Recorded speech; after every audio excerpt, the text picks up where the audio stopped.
Vice President Kamala Harris did something she has never done before. As a candidate for the highest office in the land, Harris was forced to answer tough questions. It was her first ever Fox News interview with Bret Baier. Still in support of using taxpayer dollars to help prison inmates or detained illegal aliens to transition to another gender? I will follow the law, and it's a law that Donald Trump actually followed. You're probably familiar with, now it's a public report, that under Donald Trump's administration, these surgeries were available on a medical necessity basis to people in the federal prison system. And I think, frankly, that ad from the Trump campaign is a little bit of like throwing stones when you're living in a glass house. The Trump aides say that he never advocated for that prison policy and no gender transition surgeries happened during his presidency. Well, you got to take responsible for what happened in your administration. I mean, Rachel, it is stunning that we are less than 3 weeks from an election, and she had yet to be asked about Biden's mental competence and what she knew, along with so many other questions. Absolutely. I think Bret Baier did a fantastic job. Medical necessity for trans surgeries paid by the taxpayer, it's just unbelievable. Every time she gets up, it's funny, she wants to be the executive, and what you get from her is she doesn't want to make decisions. She's very indecisive. And I think in this interview, what you see is somebody who's just skated through life on cliff notes is what I get from her. Yeah, that's right. Jocelyn Ngari, a sweet little girl who was walking to a convenience store and lost her life to an illegal immigrant. Her death was directly attributable to public policy, Ainsley. Yep. Directly. Yes. If the laws had been different and the killer did not cross the border during Biden-Harris, she would still be alive. It's rare you get an opportunity to confront your leader, but Bret Baier gave Jocelyn Ngari's mom that opportunity. Let's watch. I believe the Biden-Harris administration open border policies are responsible for the death of my daughter. That's the early days. So do you owe them an apology is what I'm saying. I will tell you that I am so sorry for her loss. I am so sorry for her loss. Sincerely.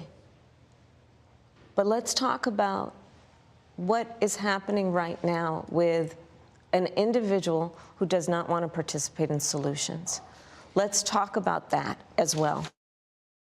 Okay, let's talk about that. That person's name is Kamala Harris. On day one, they did away with Remain in Mexico. That would have meant if you're an asylum seeker, you have to remain in Mexico. You stay down there. You're not allowed in our country. They did away with it. So the floodgates open up. She also did away with the wall. No more building the wall. All those materials are still down there rusting, right? She also said the border was secure. Why don't you tell that to Laken Riley's mom or Jocelyn Ngari's mom or Rachel Morin's mom? And we interviewed Rachel's mom this morning, and she said she blames this administration. All of their policies allowed these individuals to come in, and then she's now blaming it on Trump for not passing a border bill this year. She's been in office for 3.5 years. Yeah, that's so true. And I just feel the pain of that mother coming through that soundbite. Joey, another question she was asked was about Biden's mental competence, what she knew and when she knew it. Watch. When did you first notice that President Biden's mental faculties appeared diminished? Joe Biden, I have watched from the Oval Office to the Situation Room, and he has the judgment and the experience to do exactly what he has done in making very important decisions on behalf of the American people. There were no concerns raised? Brett, Joe Biden is not on the ballot. The problem is the American people have watched too, and they have a different conclusion. Yeah, I'll say in the last week, Joe Biden's looked more presidential than he has in a long time, just going down to Florida or looking at the hurricane response. That's the most presidential thing he's done maybe in the last few years, and she's never done that or anything like it. I'll tell you this.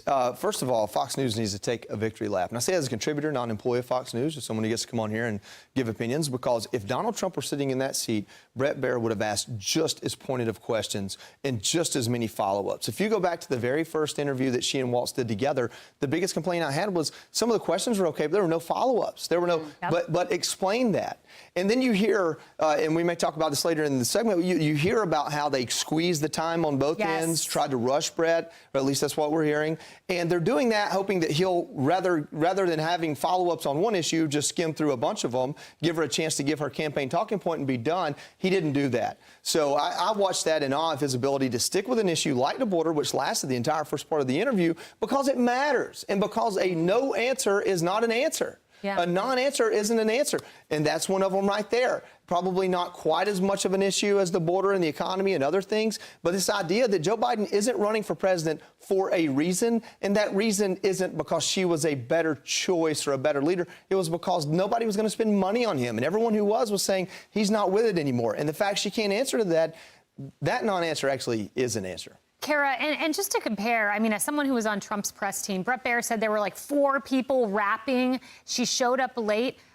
I had the opposite experience with Trump. He'd show up on time and you'd be like, come on, Trump, like, you want to go an hour? We don't have an hour. You have a national security meeting. You'd try to wrap him and he didn't like that. He wanted to continue with the most hostile, adversarial, unfair, unlike Bret who asked fair questions, unfair journalist. Oh, yeah. And here's the rub. So when you're having these interviews, when you're going up to on the debate stage as a presidential candidate, you are trying to make your case to the American people as to why you belong in the Oval Office. What we saw in that interview was Kamala Harris effectively just trying to get it over with, right? Trying to get that talking point, trying to get that soundbite, but trying really to just get through the next 19 days without giving any dense, substantive, policy-oriented answers. You know, I thought Dana Perino said it best when she was like, her answers were very thin. You know, she has really nothing to say other than Trump bad, Orange Man bad. And that's not enough. That is not enough to put you in the Oval Office, Kamala.